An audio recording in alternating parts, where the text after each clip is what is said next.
আসসালামু আলাইকুম ওরহমতুল্লাহ।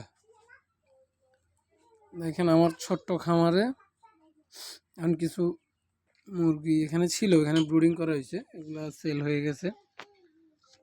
এখন যেগুলো আছে এগুলো হচ্ছে, আগে বলি আমি এভাবে কেন দিছি।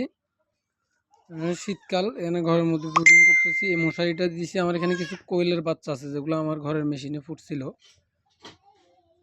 এটা এইভাবে দেওয়ার কারণ হচ্ছে যাতে কোয়েলগুলো উড়ে বাইর হয়ে না যায়। কোয়েলগুলো অনেক উড়াউড়ি করে। এরপর হচ্ছে এই যে ভিতরে দেখেন অবস্থা, এগুলো হচ্ছে আমার কোয়েলগুলা। আমার ভয়ে সব একদিকে জড়ো হয়ে আছে। আর এগুলো হচ্ছে ব্রয়লার মুরগি। আমি দোকান থেকে 4টা ব্রয়লার মুরগি নিয়ে এসেছিলাম, এগুলো মূলত নিজে খাওয়ার জন্য। আলহামদুলিল্লাহ এখন প্রায় এক এক কেজির উপর হয়ে গেছে, 1 কেজি 200 250 এরকম। আজকে বয়স হচ্ছে সম্ভবত 21 দিন। কোয়েলগুলারও বয়স ওইরকমই, 22 দিন 23 দিন এরকম।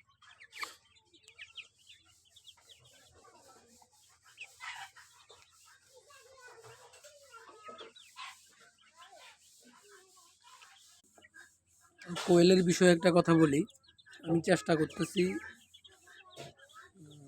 যেভাবে ছোট পরিসরে আস্তে আস্তে করতেছি, আমি ব্যবসাটা বোঝার চেষ্টা করতেছি, এবং ভবিষ্যতে হয়তো অবস্থার উপর নির্ভর করে আমি আরো বড় করব।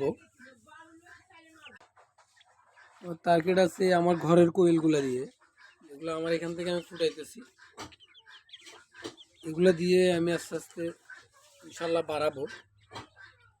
এবং চাহিদা আমার এলাকার বা আমার স্থানীয় বাজারের চাহিদা অনুযায়ী আমি আস্তে আস্তে বাড়াবো উৎপাদন।